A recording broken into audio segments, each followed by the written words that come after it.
contacto telefónico con nosotros el ministro Carlos Sader. ¿Cómo está, ministro? Buen día. Hola, buen día Nancy, Marcelo, buen día a toda la audiencia.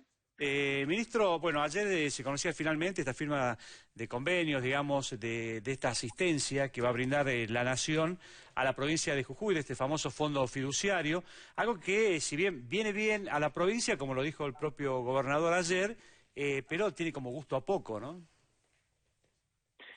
Bueno, nosotros en realidad primero habíamos requerido para todo este tramo del año, le habíamos pedido unos 3.000 millones de pesos, pero bueno, la Nación decidió darnos 2.500, pero sí, bueno, en realidad lo que más aflige es lo siguiente: tenemos una caída.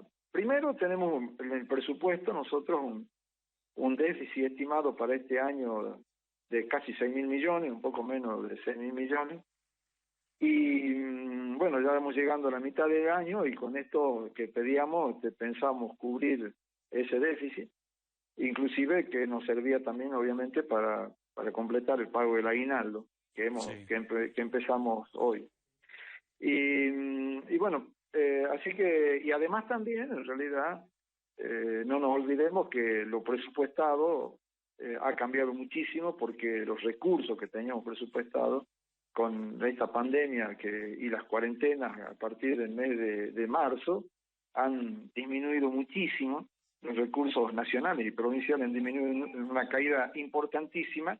Y bueno, y en realidad, si bien la Nación ha asignado algo de anticipo al Tesoro, digamos, que son no reintegrables, que Jujuy recibió hasta hoy 970 millones aproximadamente, en realidad no llegan a cubrir ni siquiera la caída de uno de los meses, sobre todo el mes de abril, que ha sido, bueno, marzo y abril, que han sido meses muy importantes. Hemos tenido caídas muy importantes en la recaudación, tanto de orden nacional como provincial, así que esa ayuda en realidad no ha compensado ni siquiera la caída que estaba, digamos, de uno de los meses. Y bueno, y este préstamo en realidad lo que viene a hacer es a ayudarnos un poco a paliar ese déficit, esa caída, y bueno, y a poder cumplir los compromisos, sobre todo los salariales, que bueno, hemos hecho todo el esfuerzo para poder ir cumpliendo en tiempo y forma no solo los pagos mensuales, sino también en este caso el aguinaldo. Yendo justamente a eso, ¿no? Que también preocupa mucho el tema de la recaudación y cómo cayó la recaudación. Sabemos que desde la provincia también se brindaron una serie de herramientas, particularmente destinada a aquellas personas que adeudan impuestos y demás, para ver de qué manera se pueden acercar y cumplir, ¿no? Con este compromiso que bien vendría a las arcas del Estado.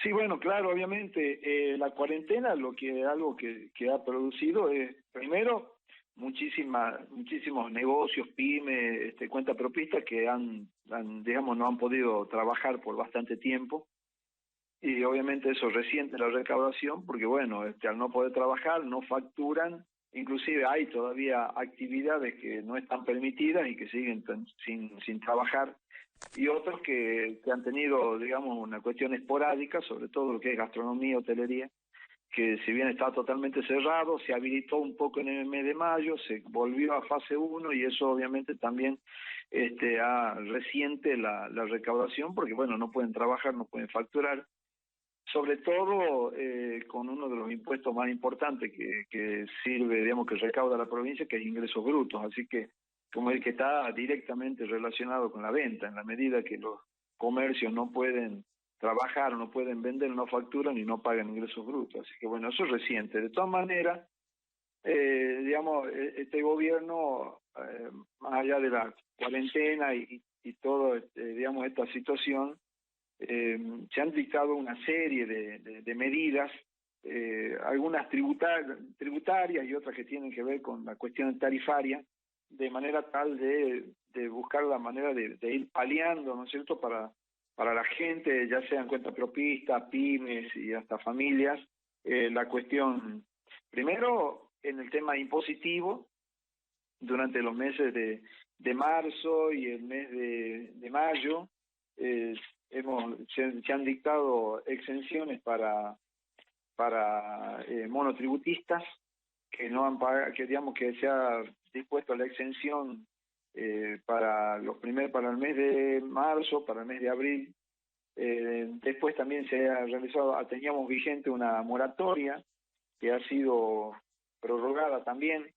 Después tenemos, bueno, en el caso del ingreso bruto, quien no factura no paga, pero de todas maneras, para algunas actividades particulares, como puede ser todo lo que es en el rubro de turismo, se han dictado disposiciones para diferir el pago de ingresos brutos, y con la sanción de la ley 6177 de emergencia turística, ahí se ha dictado una exención de ingresos brutos por 3 meses y prorrogable por otros 3, que tiene vigencia desde junio, es decir, por los próximos, seguramente lo vamos a prorrogar, con lo cual a partir de junio, por los 6 meses siguientes, no van a tener que pagar ingresos brutos, más allá de que algunos se han empezado a abrir algunas actividades, un poco las actividades de gastronomía, pero igualmente está la ley vigente.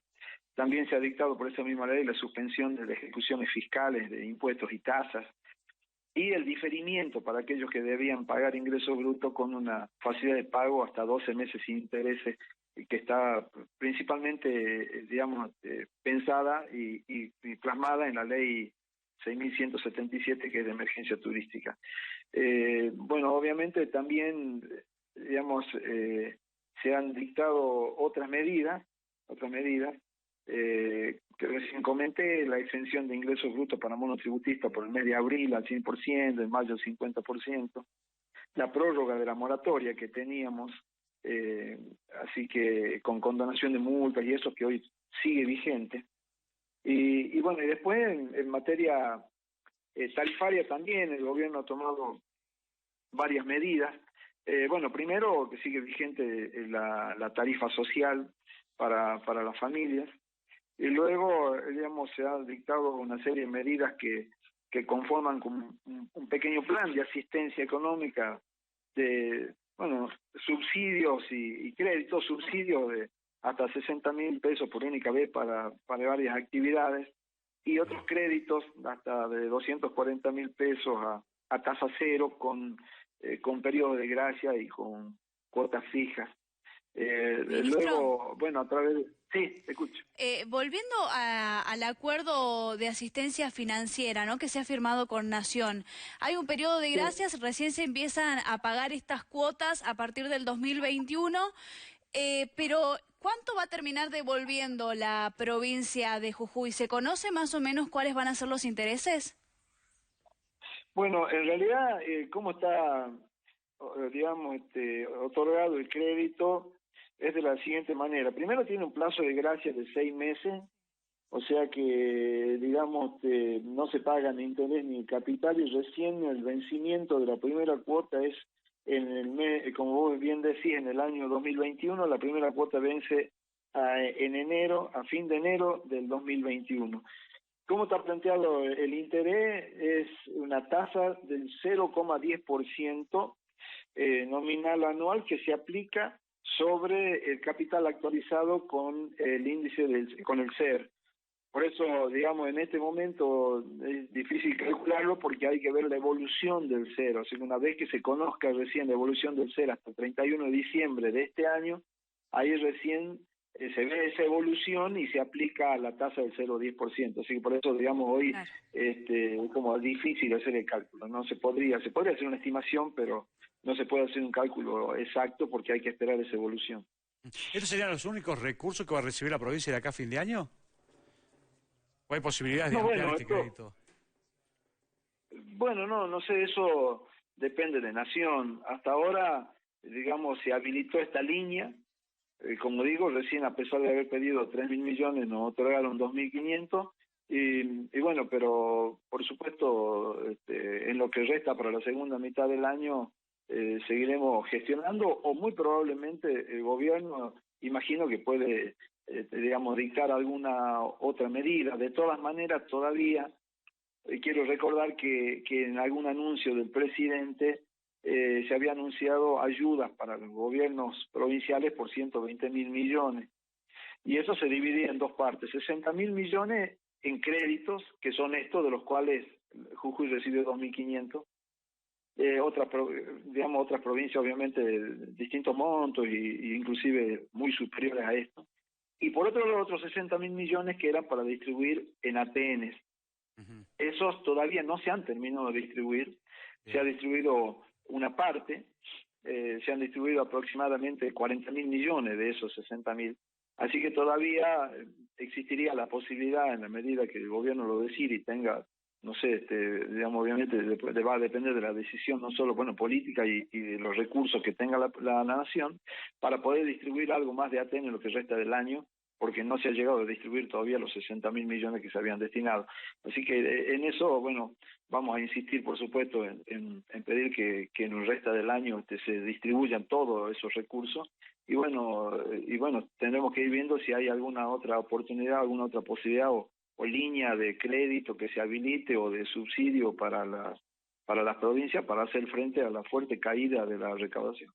Y volviendo a la pregunta original, ministro, y con esto ya lo despedimos, tiene gusto poco entonces, con estos ingresos, estos 2.500 y el trecho, son 6 meses, queda un segundo semestre bastante complicado entonces.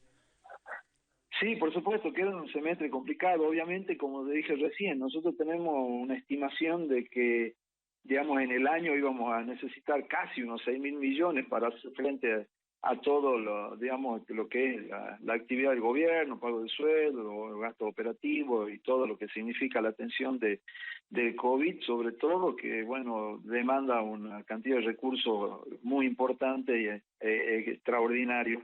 Pero por eso, obviamente, estamos como en la mitad del camino, ¿no es cierto? Todavía nos falta buscar financiamiento para lo que resta del año para poder hacer frente a la situación como estaba planteando en el presupuesto.